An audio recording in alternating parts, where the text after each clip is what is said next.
Bem-vindos ao canal Sejam Santos, onde vamos explorar a vida e as obras dos santos mais inspiradores da história da Igreja Católica.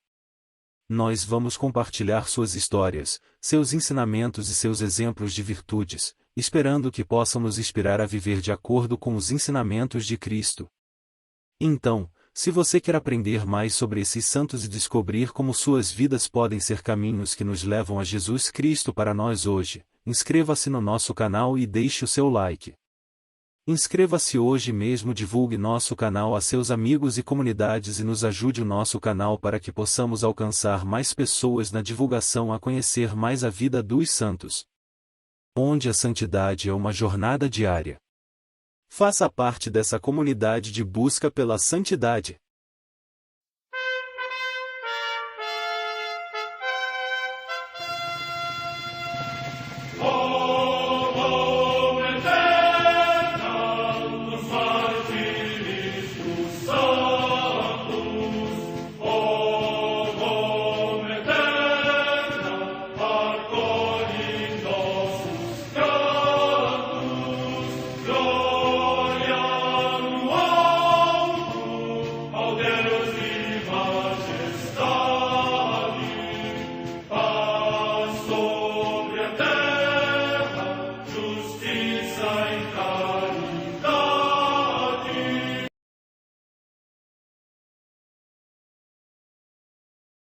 Ler a vida dos santos desperta em nós o desejo de seguir a Cristo. Através de suas vidas podemos aprender as virtudes, a sabedoria e o amor de Deus.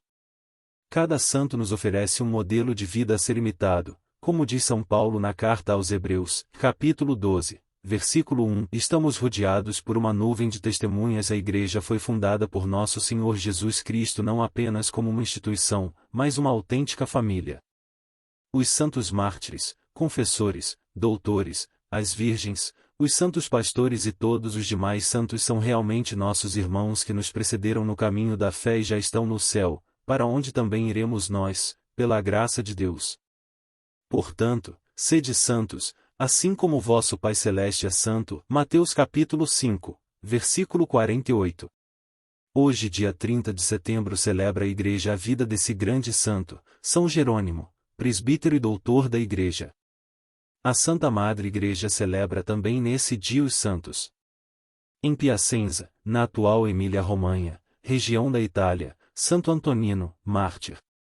Data da morte no ano 303.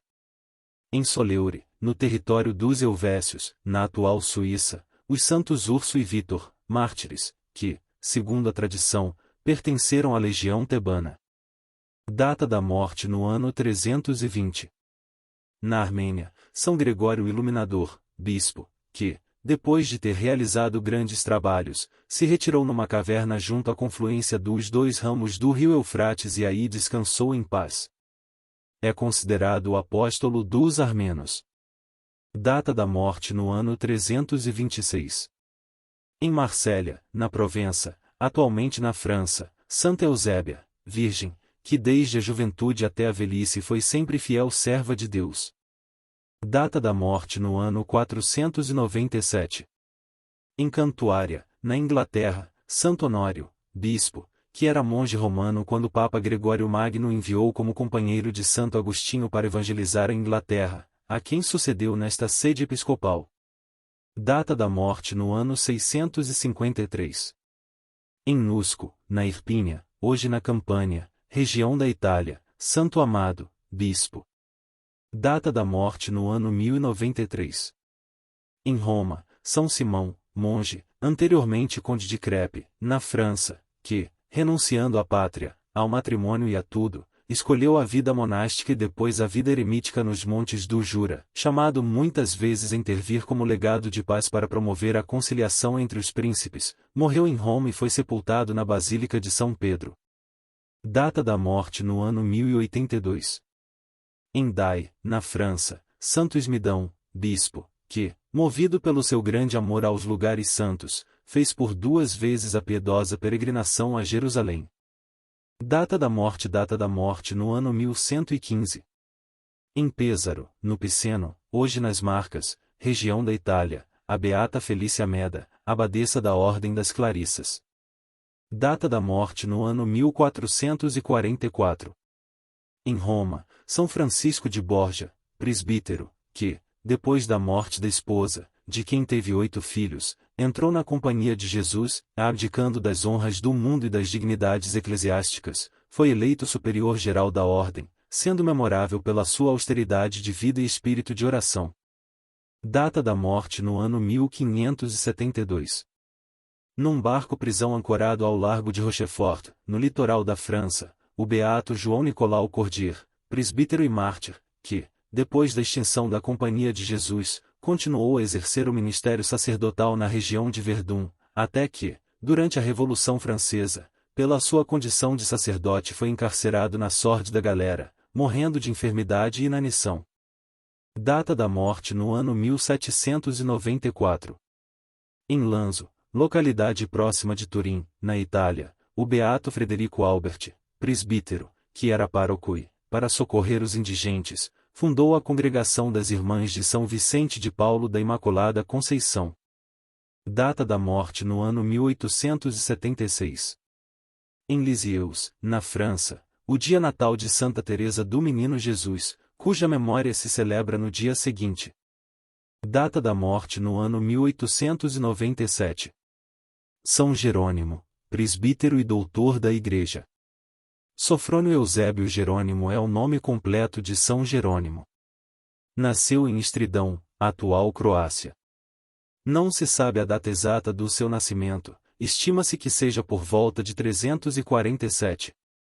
De família cristã e rica, São Jerônimo recebeu uma sólida educação e, ajudado pelos seus pais, completou os estudos em Roma. Ali, deu-se a vida mundana, deixando-se levar pelos prazeres. Porém, logo se arrependeu, recebeu o batismo e seguiu a vida contemplativa. Vida. Jerônimo estudou por toda a vida, viajando a Europa ao Oriente com sua biblioteca dos clássicos antigos, nos quais era formado e graduado doutor. Passando pela França, conheceu um monastério e decidiu retirar-se para vivenciar a experiência espiritual. Uma de suas características era o gosto pelas entregas radicais. Ficou muitos anos, no deserto da Síria, praticando rigorosos jejuns e penitências, que quase o levaram à morte. Em 375, depois de uma doença, Jerônimo passou ao estudo da Bíblia com renovada paixão. Foi ordenado sacerdote pelo bispo Paulino, na Antioquia, em 379. Mas Jerônimo não tinha vocação pastoral e decidiu que seria um monge dedicado à reflexão, ao estudo e divulgação do cristianismo.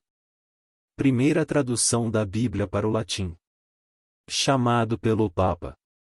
Voltou para Roma em 382, chamado pelo Papa Dámaso, para ser seu secretário particular. Jerônimo foi incumbido de traduzir a Bíblia, do grego e do hebraico, para o latim. Nesse trabalho, dedicou quase toda a sua vida. O conjunto final de sua tradução da Bíblia em latim chamou-se Vulgata e tornou-se oficial no Concílio de Trento. Suas obras. Romano de formação, Jerônimo era um enciclopédico. Sua obra literária revelou o filósofo, o retórico, o gramático, o dialético, capaz de escrever e pensar em latim, em grego, em hebraico, escritor de estilo rico, puro e eloquente ao mesmo tempo. Dono de personalidade e temperamento fortíssimo, sua passagem despertava polêmicas ou entusiasmos. Retirada para Belém. Devido a certas intrigas do meio romano, retirou-se para Belém, onde viveu como um monge, continuando seus estudos e trabalhos bíblicos. Para não ser esquecido, reaparecia, de vez em quando, com um novo livro. Suas violências verbais não perdoavam ninguém. Teve palavras duras para Ambrósio, Basílio e para com o próprio Agostinho. Mas sempre amenizava as intemperanças do seu caráter para que prevalecesse o direito espiritual. Dedicação à Palavra de Deus. Páscoa. São Jerônimo passou o resto da sua vida em Belém, onde sempre se dedicou à Palavra de Deus, à defesa da fé, ao ensino da cultura clássica e cristã e ao acolhimento dos peregrinos. Faleceu em sua cela, nas proximidades da Gruta da Natividade, em 30 de setembro, provavelmente no ano 420. Contribuição póstuma. Este santo homem, impetuoso e, muitas vezes, polêmico e divergente, era odiado, mas também muito querido. Não era fácil dialogar com ele, porém deu uma contribuição ao cristianismo, com seu testemunho de vida e seus numerosos escritos. Com efeito, deve-se a ele a primeira tradução da Bíblia para o latim, chamada Vulgata, traduziu os evangelhos do grego e o Antigo Testamento do hebraico. Ainda hoje, a Vulgata, embora revisada, é o texto oficial da Igreja de língua latina. Minha oração. Grande tradutor e divulgador da Palavra de Deus, foste tão íntimo das Escrituras e nos ensinaste esse belo caminho para a união com Cristo. Dai-nos amor à palavra, dedicação em lê-la, rezá-la e meditá-la como tu mesmo tiveste. Amém. São Jerônimo, rogai por nós.